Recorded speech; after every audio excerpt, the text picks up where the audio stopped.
Hey everybody, Kyle Sasser here, and it is everyone's favorite time of the month. That's right, real estate market statistics time. These market statistics are for the Dayton Metro area for January 2024. So you may be asking yourself, the date on this report says December 2023. Why is he calling these the January 2024 numbers? Well, it's because December is the most recent numbers that we can fully assemble and put together. Typically in the real estate world, we divide them into monthly statistics, and then we compare them year to year. So we're not really looking to compare necessarily December to November, although that is something I have been paying attention to the last year or two, just because the market's been a little all over the place. But typically we compare year to year, meaning we compare December 2023 to December 2022. The reason why we do that is because the natural calendar year has an ebb and flow to it when it comes to real estate. A lot of people aren't terribly interested in looking at or buying houses around the holidays, so a lot of times you will see a dip there. The school year is another period of time where people aren't too interested in making moves when school is just about to end or just about to start.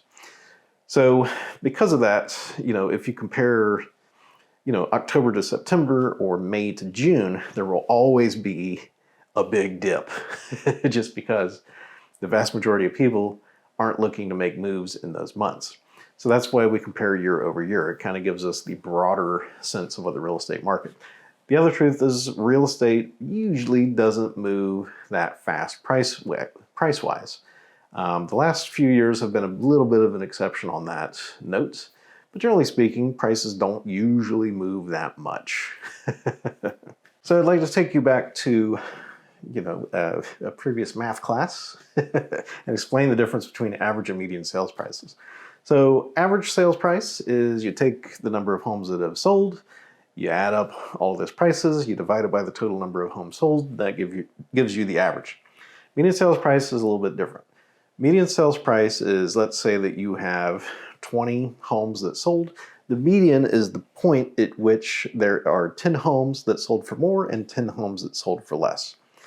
It's a little bit different than the average because average can be swung significantly if there is a large number of very inexpensive or very expensive homes that have sold. So average usually swings a lot harder than the median sales price. Median sales price is a little bit more predictable usually. There can be exceptions to that. So these numbers are for the Dayton Metro area for December 2023. Closed sales was down 7.4% from 980 to 907 homes.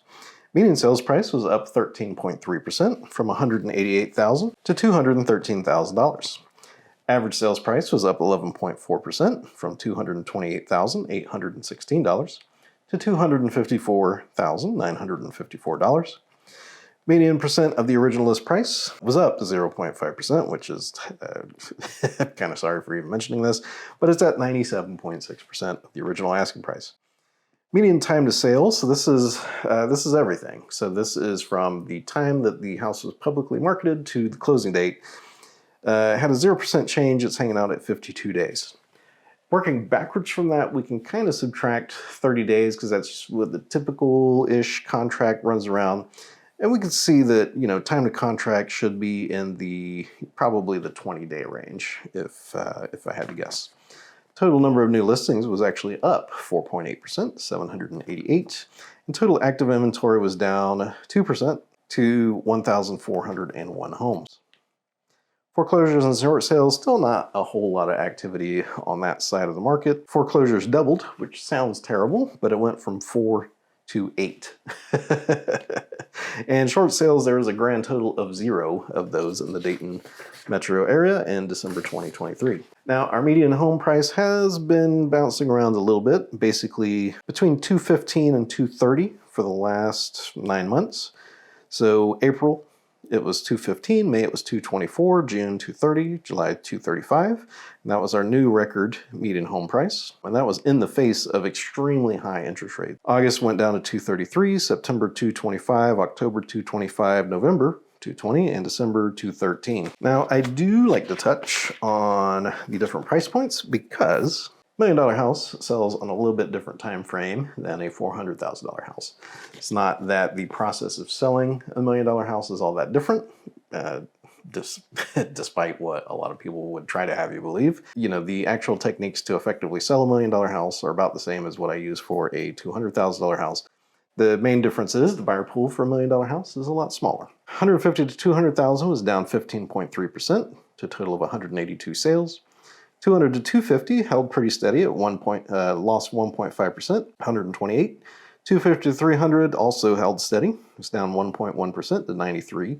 300 to 400,000 climbed 23.5% to 147. 400 to 600,000 went up 3.4% to 90, and 600 to a million went up 50% to 33. Number of new listings were up a pretty good chunk in most price points, except for the $100,000 to $150,000 price range, which was down 16.8% to 134. Most everything else was up, 15 to 25%. So 200 to 250,000 was up 15.4% to 105. 300 to 400,000 was up 25.7% to 93. 400 to 600,000 was up 30.5% to 77. And 600 to a million was up 87.5% to 30. So those are the Dayton Metro stats. So overall here, what does it look like is going on? Well, I've been building this theory for the last, 6-7 months. And so far, everything is following along with kind of what I would expect. So 2024 does look like it's probably going to be a repeat of 2023. Here's my reasoning. One, overall, we have fewer homes for sale in general in 2024 than we did in 2023. The number of buyers is down, but the number of new listings is also significantly down. So we're really not seeing this large mismatch where, we're not building 300 or 400 homes of inventory every month. And you really need that sort of mismatch to where you really start to see price declines. That's also backed up by the time to contract numbers, which are hanging around in 20 to 30 days. That is very much seller's market territory. If I had went to somebody in 2018 and told them, hey, time to contract is 20 to 30 days, everyone is going to think they're lucky stars, because as a homeowner, it makes selling a home relatively easy. We don't usually see a buyer's market until we get up to, 45, 50, 60 days. And at the end of the day, the core problem is still one of supply. We cannot expect to see significant price reductions until inventory drastically outweighs demand.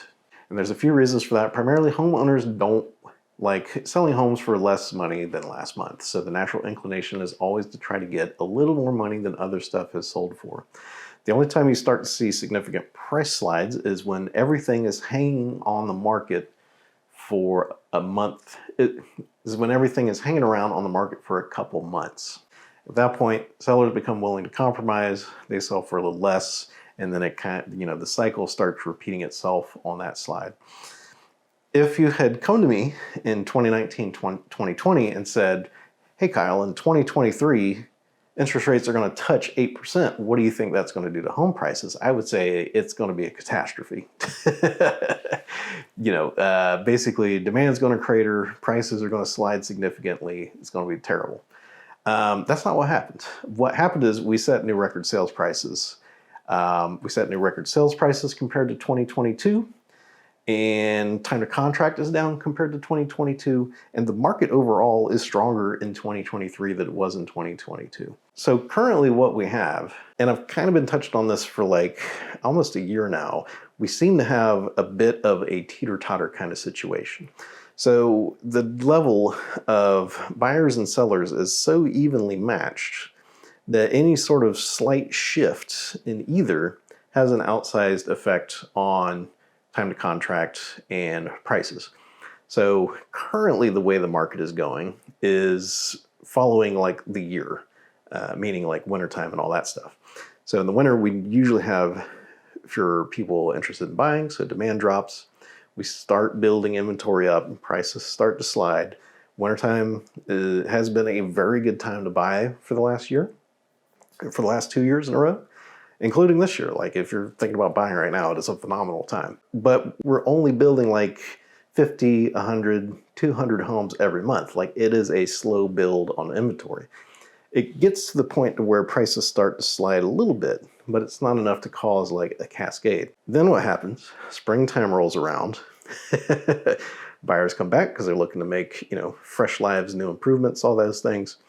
And then they rapidly chew through the inventory that is built up. Things start to get pretty tight again, and then prices climb in the late spring and summertime. That's exactly what happened in 2023. 2024, the setup seems even stronger than 2023 just because of where our inventory numbers are.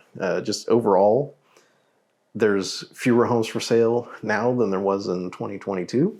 So that seems to be how things are shaping up. There's a lot of reasons why the number of new listings and supply is so low. New home starts are still, even after the Great Recession, the crash of 2008, the number of new home starts dropped by like 80%, and we have still only recovered to mid-1990s levels of new construction.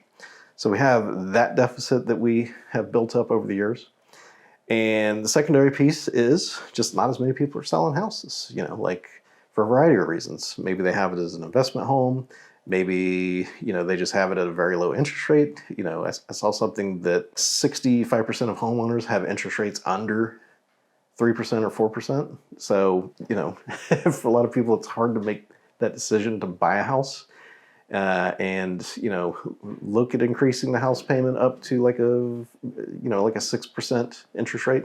And until we really start to see that mismatch, this is kind of going to be the case for a while. On the demand side, I would have thought that 8% would crush demand, but it did not.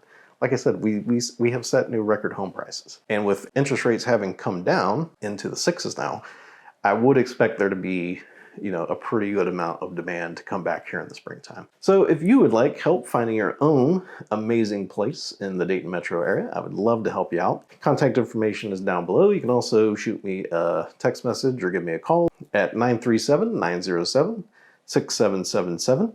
There should also be a link down below where you can, if you want to book a chat, my calendar's there. You can book the time that works best for you. So the market has been teeter-tottering a bit. I think that currently it's a phenomenal time to buy for the next month or two or three. And then into March and April, I'm fully expecting the number of buyers to return and for prices to go and set new records high. That's just seemingly 2024 is looking to be a repeat of 2023. There's a few things that could change that, but I'm not seeing any major mismatch in the statistics that would cause that. But again, if you would like help finding your own place, my name is Kyle Sasser.